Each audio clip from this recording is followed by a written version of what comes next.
Welcome to G-Research's Distinguished Speaker Series. Welcome to those of you online. Welcome to those of you in the room. I'm Alex Scammon. I run the open source department at G-Research. If you're new to G-Research, for those of you online, G-Research is one of Europe's leading quantitative financial research firms, taking on some of the toughest problems in finance. And what this means is we try and gather some of the best and brightest minds from around the world, and together we try and predict movements in financial markets. If you're interested in any of that, please reach out to us at gresearch.co.uk. We'd love to know a bit more about who you are and what you do, and happy to explain who we are a bit more and what we do and how we do it. Two little pieces of housekeeping before we get started. For those of you online, you should be seeing a hashtag for asking questions through Slido. If you go to sli.do and use the hashtag, you can ask questions throughout this presentation, and we will repeat those questions when we come to the Q&A session at the end of this presentation. The other piece of housekeeping is if you're on WebEx, we suggest switching to the full screen experience for the optimal viewing experience. So this is the Distinguished Speaker Series. And over the years, we have invited a whole number of amazing, hallowed guests to speak on any number of topics. Really fascinating series. If you haven't watched them, I suggest you go back and watch them. Tonight, we have Wes McKinney, and a lot of you will know Wes as the creator of Pandas, the indispensable Python library that helps data scientists and data engineers and researchers of all sorts manipulate their data and get to the answer in their data. Now, he's still the benevolent dictator for life of Pandas, but he has been since working on the next evolution of data manipulation and data engineering in the form of Apache Arrow. And I'm going to let Wes speak about the details of Apache Arrow and the vision and where we're headed. But as a personal anecdote about how we think of this project, when I was starting the open source team, I was talking with a friend of mine who was fairly high up at Data Robot at the time.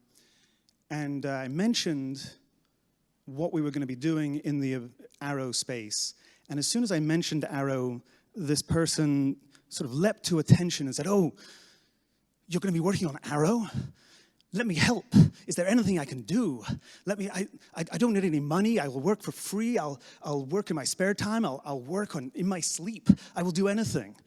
And I may be exaggerating a tiny bit. He didn't end up working in his sleep on Arrow, but it's just an example of how people in this space can get irrationally excited about this particular project. We have contributed to Arrow since the beginning of the project. We contributed directly to Arrow. We've contributed to a number of parts of Arrow ecosystem, not just Arrow, but Parquet and some of the other projects. We have maintained and started the Parquet Sharp project. So we've been heavily involved from the beginning, but beyond that, we are sort of fervently believing in the vision and the direction that the Arrow project is taking. And on the basis of all of that, it is with our great pleasure that we get to invite Wes up to the stage tonight with even just a little bit of irrational excitement. Thank you very much.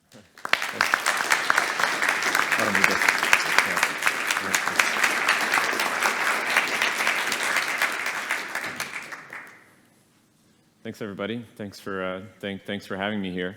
Yeah, it's funny because I think a lot of people are excited about the Arrow project, but I think one of the things that's interesting about it is for many users, it's a project that they won't even know that's there, that it can go into all of the projects that you use and make them better, and so that makes it for me even more exciting to have the opportunity to build piece of technology that makes many projects in the broader data science ecosystem much faster and more efficient.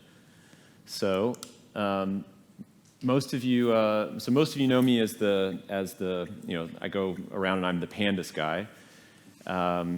But the reality is that Pandas has been built by a very large community of open source developers. I did start the project 14 years ago, which is dating me a little bit. But it started out as my personal toolbox of Python code to make my job a little bit easier. And I found that I really enjoyed building tools and software for other people to use. And I found the whole process of building software and getting feedback and making things easier, making data analysis easier.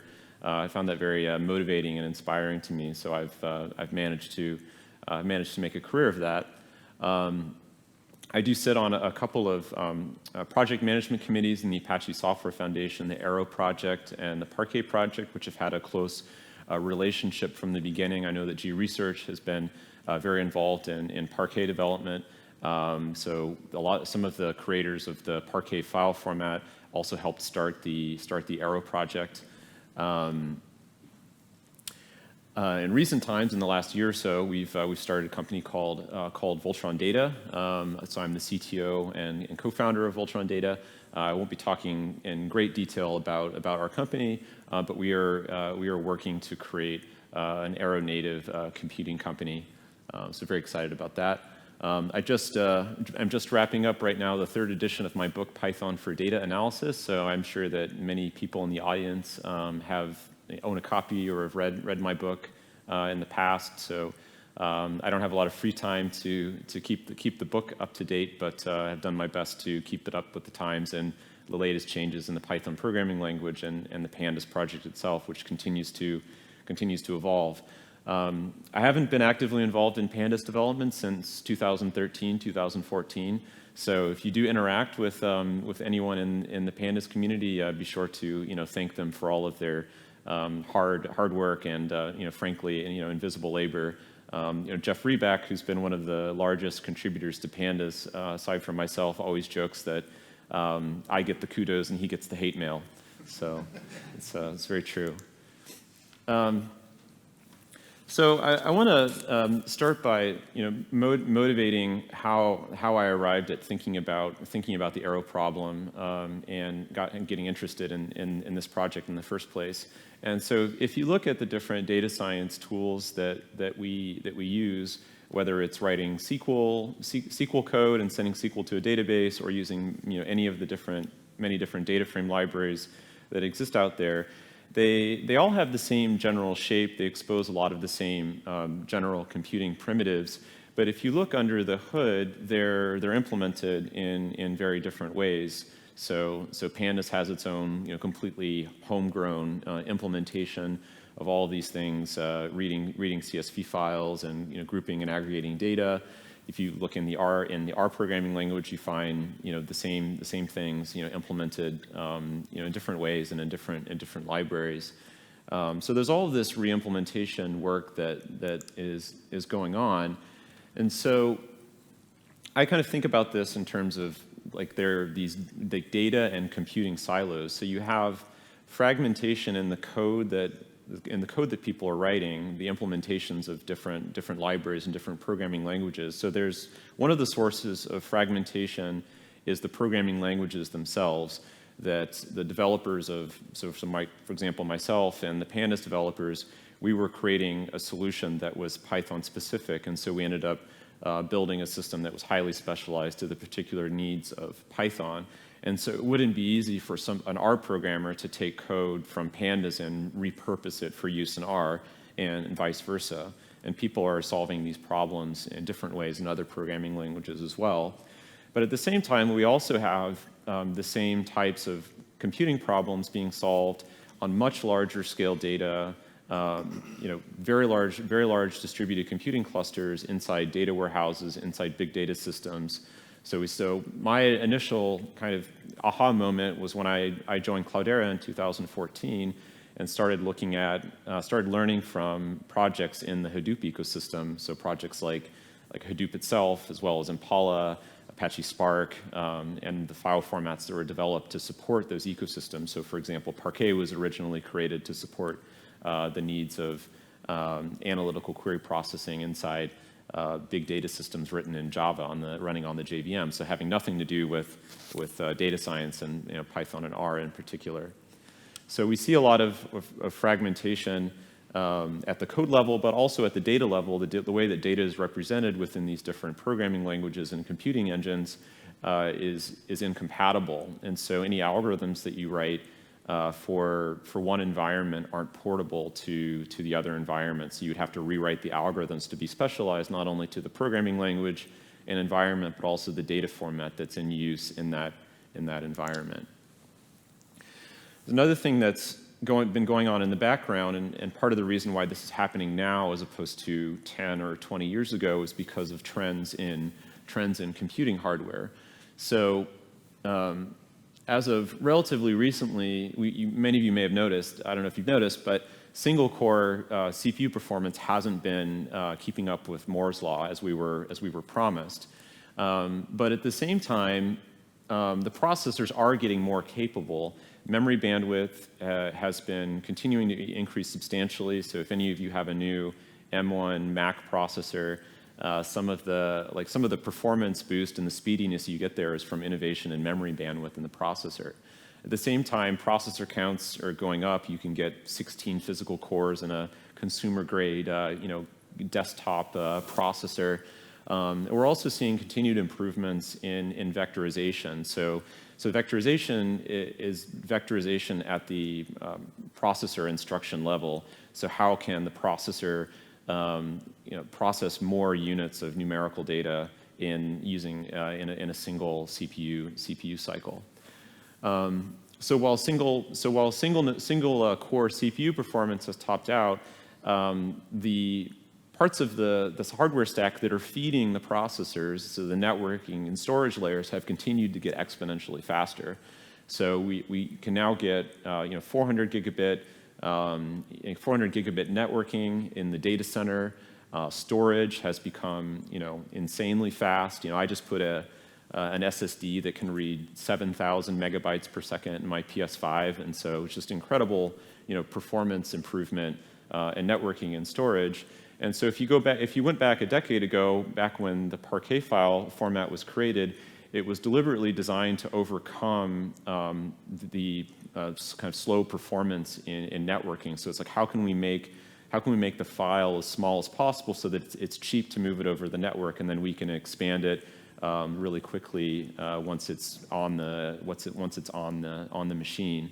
And so now with networking and storage becoming so much faster, so now the CPU has become, we're no longer I/O bound, so now we're CPU bound. So we have to figure out how to process more data, using the same amount of CPU cycles.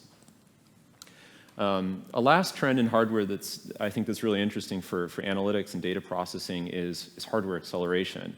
And so one analogy that I like to give is what's happened with I hate to even say the word, but with cryptocurrency mining.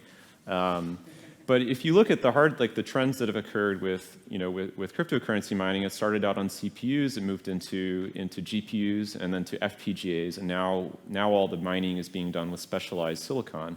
It depends on some coins are trying to are ASIC resistant and so forth, but bear with me. But we're starting to see the same kind of effort being put into data analytics. So we started with CPUs, and we've now successfully seen hardware acceleration for analytics and SQL processing on GPUs. And so it stands to reason that we could potentially see the same kind of hardware acceleration and substantially orders of magnitude improved computing efficiency through the use of specialized silicon in the future. So in response to these experiences, both fragmentation at the programming language and system level, at the data level, as well as trends in hardware, it's like how do we solve the processor bottleneck problem?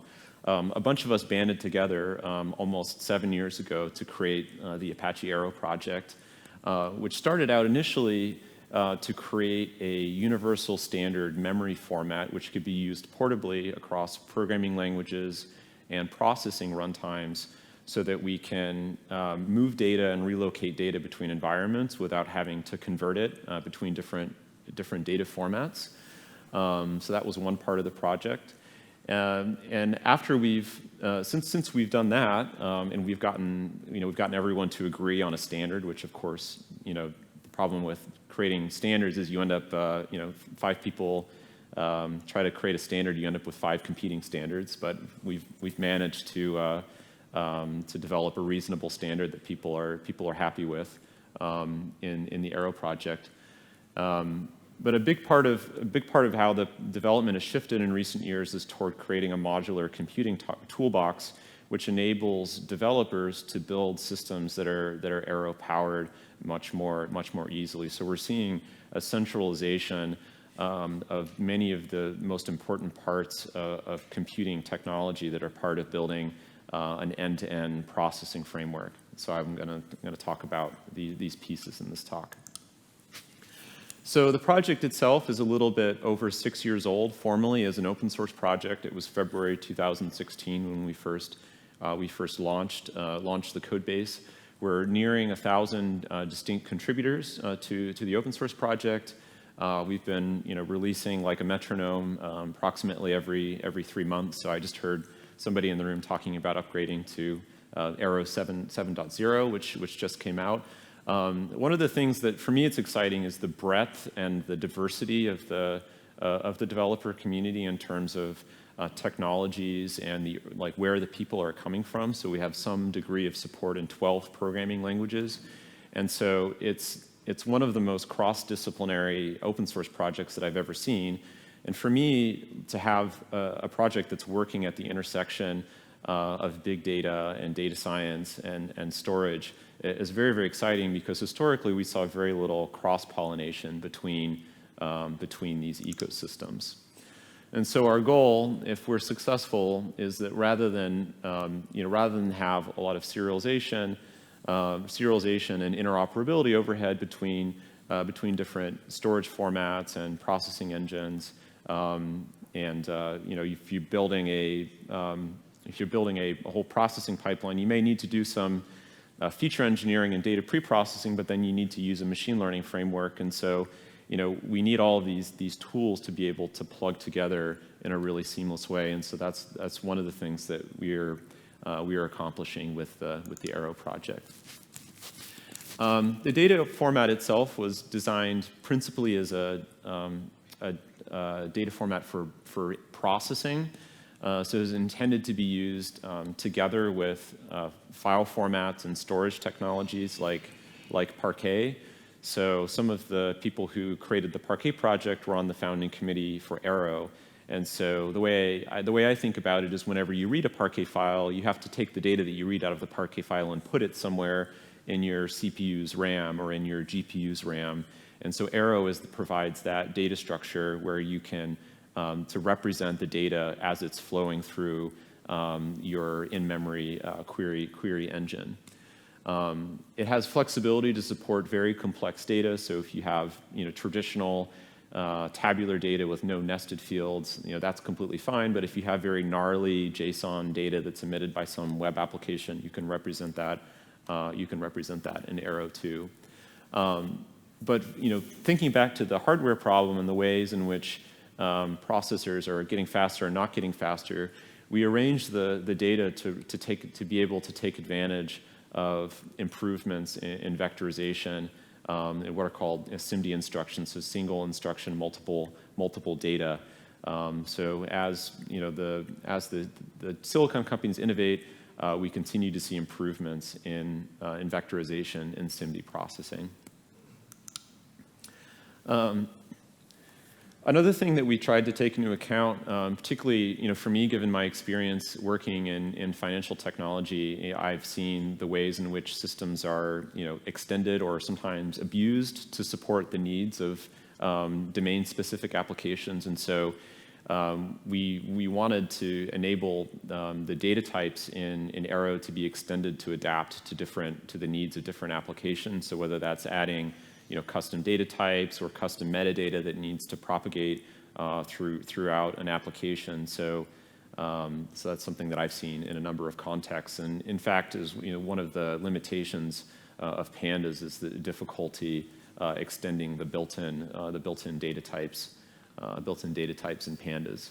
And so we've seen many applications where people have successfully implemented user-defined types, which are built by composing the built-in data types to create application-specific data.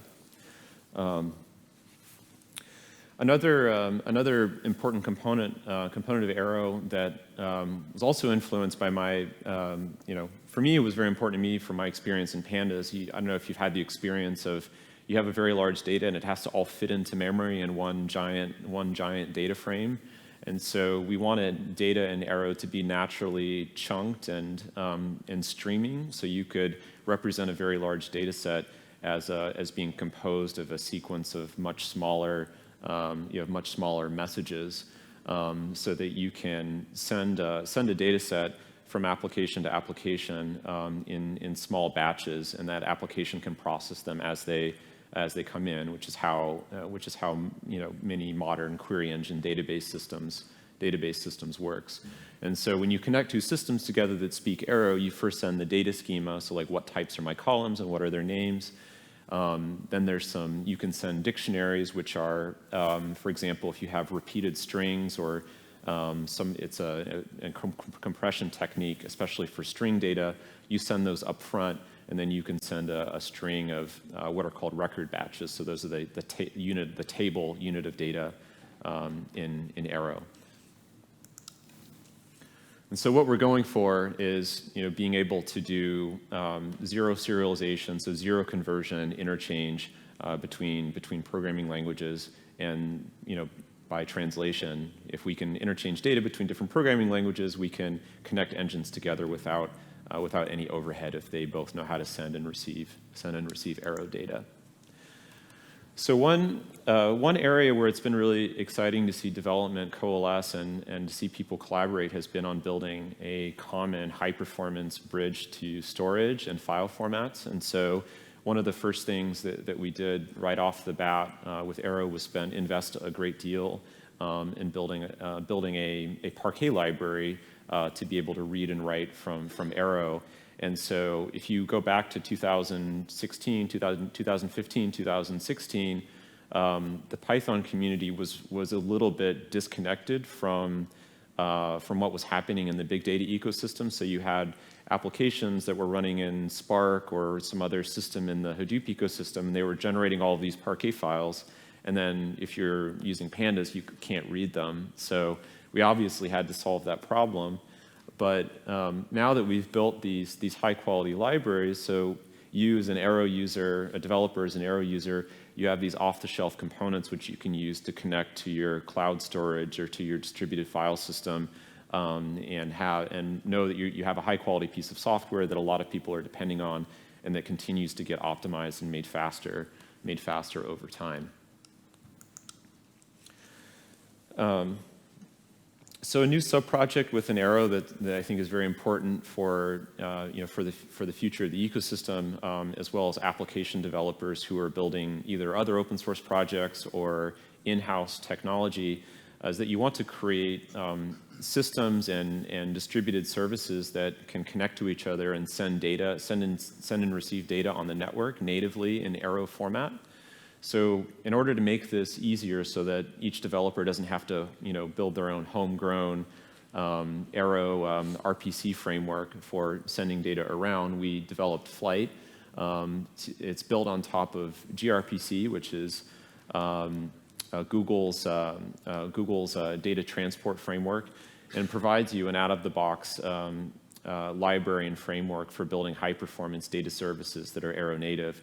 So you can pick up the Flight libraries and implement a server that can then you can connect to from another application, which could be in a different programming language, and get extremely fast data transfer performance on the network. So in recent times, we've been working to extend Flight with support for network protocols beyond TCP. So gRPC, if anyone in the audience has used it, is based on HTTP2, and so it's a TCP-based transport protocol. But we're seeing a lot of, given, again, what we were talking about earlier, networking is getting really fast, so we need specialized software to take advantage of extremely high-performance network. And so there's a couple of software projects, one's called LibFabric, another's called UCX, that enables moving data on very high-performance networking. It enables much easier remote direct memory access and transporting data between different memory regions on a network. So you can do things like take data from a graphics card's memory and move it directly onto the network interface card and relocate that to the target memory interface on a different computer, which could be the graphics card or the RAM or wherever the data is needed. And so using these tools, we can further break the speed barrier, so to speak, and enable much more tightly connected, much faster networked distributed systems that are Arrow-based. So the way you can think about how Flight helps accelerate distributed systems, so traditionally you have data that's in one component of the system on one host, and in order to send data to the other system, traditionally you would convert that data into an intermediate data format, which might be based on protocol buffers or Thrift or some other data format that you've designed. And then on the server side, the server or the receiver of that data receives the data and then has to convert it into their own data structures. So there's conversion happening on both sides of the transport. And so when using Flight, if both systems are using Arrow, you can put the Arrow memory directly onto the network interface, and then the receiver receives the data, and they don't have to do any conversion either. And so you get this double efficiency gain of not having to do any serialization on either side, converting. There's no intermediate data format. Another thing that's really interesting that people who've built database systems have experienced the pain of this is the problem of parallel data serving. So if you've ever used a SQL database, when you connect to a SQL database that's distributed on the back end, typically there is a coordinator node where all of the results are streamed through that coordinator and then sent to you. So you as the consumer of a query have a single point of contact with the servers, which are sharded. And so there's a performance loss because of that coordination kind of centralization overhead. Whereas we specifically designed Flight to enable clients to make parallel requests to distributed or partitioned data. And so if you had a service where the results of your query is spread across multiple hosts, you would be told by the Flight framework, like, oh, your results on these 5 servers, and so you can make requests to them in parallel and then receive the results from the servers over the Flight protocol in parallel. We can't just stop there. So now that we've built this nice, very fast data protocol, one of the most popular important sources of data for data science applications is SQL databases and SQL data warehouses. And so many, almost all databases have drivers, client libraries, which don't know anything about Arrow. And so you would have to build an application where you use the client, the driver, the data comes back to you in whatever format the driver has, and then you have to convert it into Arrow or convert it into Pandas. And so we wanted to provide a layer on top of Flight that would enable databases and database vendors to offer an Aeronative option that is based on Flight, so it takes advantage of all the engineering work that we've done already with Flight. So that can be used as the protocol layer in database drivers. And so what we hope to see over a period of time is that database vendors will adopt Flight and Flight SQL in particular to offer much faster read and write into databases that's that can be easily plugged into an Arrow-based application. One thing about Flight SQL is that it need not necessarily replace JDBC and ODBC, and so we're working to create JDBC, like a JDBC interface layer, an ODBC interface layer on top of Flight SQL. So if you have an existing application which relies on JDBC or ODBC, you could still change to use a flight-based driver going through the ODBC or JDBC layers. So very excited about this, and we hope to work more closely, have more collaboration between the Arrow community and the wide world of database vendors to see more Arrow Flight adoption through Flight SQL.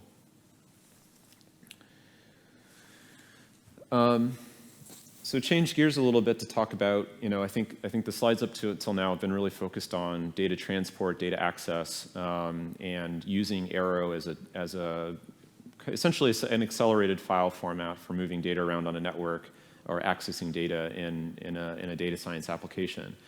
So now that we've achieved this standardization of data across languages and portable set of libraries that can be used in different environments, we're starting to see a growing need to do Aeronative query processing, and in particular, if an application sends you Arrow data and you don't have a library to do all of your analytics natively on that Arrow data, you're left with the choice to convert that data into some other format to use an existing library or framework.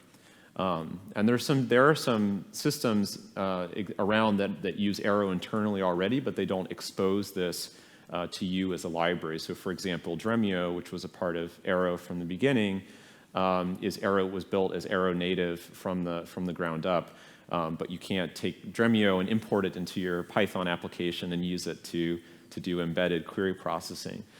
So luckily, there are a handful of projects that have been in development in recent times to provide modular, reusable query processing that is Aeronative. So this has been happening in multiple programming languages. The Data Fusion project in Rust within the Arrow project. We're doing similar work in C++, modular query processing components in C++. And then outside of the Arrow project, there are two comprehensive columnar query engines that are Arrow compatible. One is DuckDB, and another is called Velox, which is a new project from Facebook, now Meta. And so we are quickly moving towards a world where we will see an Aeronative query coprocessor that is embedded in many applications. It can fit everywhere. It could fit on your phone, and I think that's very exciting that we can foresee a world in which we have ubiquitous, accelerated Arrow-based analytics in lots of places. Another trend that's closely related to this is the problem of creating familiar and intuitive user interfaces that integrate closely with the programming languages that people want to use. So in particular, languages like Python and R. So one area, so this all kind of speaks to this idea of modular Arrow computing. So this is one of the areas where we're investing heavily in our company, Voltron Data, is that we want to have these modular software components that deal with all of the problems that go into building an analytic database system or building a data frame library.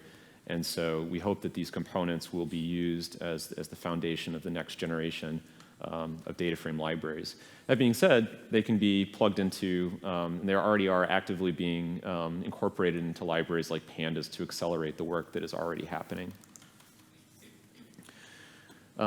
Related to this, and some of my formatting got lost in the Google Slides to PowerPoint conversion, we've been involved in an open source project called Substrate, which is a new open source project. You can check it out at substrate.io, Substrate with AIT.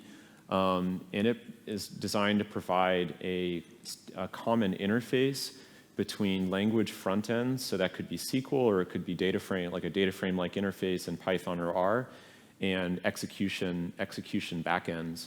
And so we are building with Substrate to provide a decoupling or put an abstraction layer in between language interfaces and the backends, so that to provide users more choice and portability, so that as the engines become better, faster, that the engine can change without you having to rewrite your code, because we all know how painful it is to take a large code base without without enough unit tests and have to port it to use a new computing framework. So we're working towards this. So we're working towards this world where we have many different front ends and different programming languages, and they can go through Substrate as the common interface between them and the computing backends. And so I put up here a handful of the kind of actively developed modular query engines for Arrow. So another way to look at this is that traditionally a database in a database system or a data frame library, everything is very vertically integrated. So you interact with the front-end API, but there's all these other subsystems which the front-end API depends on to do analytics. And so we're kind of exploding that, what we call the deconstructed analytic database, where we're making these pieces available to you as a user or a software developer, and you can pick and choose the components that you need to create your application. But in particular, we don't want to be really opinionated about the front end. So if you want to use SQL, you can use SQL. If you want to use a data frame-like interface, you can do that. And so Arrow as a project has remained agnostic to the front end. So to give you just a sneak peek of some things you can do today with Arrow, this is R code. So I don't know if you have a lot of Python programmers in the audience, but so we've reached this world of composable analytics with a back-end independent language kind of programming language interface. This is dplyr code. This runs because we're reading a Parquet file with Arrow. So all the rest of this code will get translated to use the Arrow compute engine code in C++. So we could read a Parquet file, 250 megabytes. This actually is reading it into an R data frame. So this takes about 1.6 seconds in R. This is kind of doing some grouping and aggregation in R. If we change that to use the Arrow compute engine, so the same query, instead of taking 1.6 seconds, takes 0.6 seconds. We could change that to instead be a large directory of Parquet files. So instead of 250 megabytes, 40 gigabytes. And because taking advantage of partition pruning and analysis of this query, we can only read the subset of the data files that's needed. So 40 gigabytes, 2 billion rows, and still the query runs in a little over a second because we're taking advantage of having this whole query that we can analyze and really efficiently access only the data that we need, and it's all happening in Arrow. So one more thing on this is that the kind of composability that we've been able to achieve through Arrow is that we can switch computing engines in the middle of the query. So here we have this special toDuckDB operator, and so in the middle of this execution, so the top part will run in Arrow, and the bottom part will run in DuckDB. And so we've enabled kind of a seamless handoff between execution engines in memory. So the output of that first block of the query will get piped into the DuckDB query engine, and then the results will be outputted into R in Arrow format, which is really cool because DuckDB, being an analytic database, is much faster than Pandas, and so there's definitely an interest in being able to access modern analytic database functionality seamlessly within Pandas and other and data science programming languages. So Arrow 7.0 release just came out, so I heard somebody talking about upgrading, so you should upgrade. It's gotten a lot more features and a lot of great new stuff for you to check out. We'll be, I think the project will be continuing to expand on query processing capabilities. So we're always interested to be learning about the kind of problems that you're facing and the ways that you'd like to see the development platform evolve to meet your needs. So one project that's a little bit outside of Arrow, but I wanted to talk about the the way that the way that we're thinking about creating interfaces to these engines in Python and making them accessible to Pandas users. So around the same time that I helped start the Arrow project, I also, at the same time, and for related reasons, helped start a project called Ibis, which I would describe as dplyr for Python. So if any of you are familiar with dplyr in R, so it provides an analytic DSL for Python that is Pandas-like. It is completely decoupled from the backend, so you can use it to express very complex queries much more productively than you could in SQL, and then fire those off to any number of backends. So if you're a ClickHouse user or a BigQuery user, you can, or a Postgres user, you can switch between backends seamlessly. And we're working to build an interface between Ibis and these modular Arrow computing engines to enable the same kind of seamless querying that you just saw happening in dplyr. So Ibis gives us a bunch of nice things. It's much more productive to program in than SQL. You get a lot of nice query analysis. It's strongly typed, so if you make a mistake while you're building a complex query, it will tell you made a mistake. And we get portability across computing engines. So encourage you to check out the project. The documentation has gotten a lot better in recent times, but you can use it to connect to many different database engines and play around and explore the API. So one thing that's nice, compared with Pandas and taking inspiration from dplyr, is that doing things like group by operations, we have first-class expressions in the DSL. So rather than having to put complex lambda functions or do complex apply expressions when doing something in Ibis, you can express it more properly using the expression API and know that everything you're doing has been type checked and is going to generate a valid query. I'm going to skip this slide here.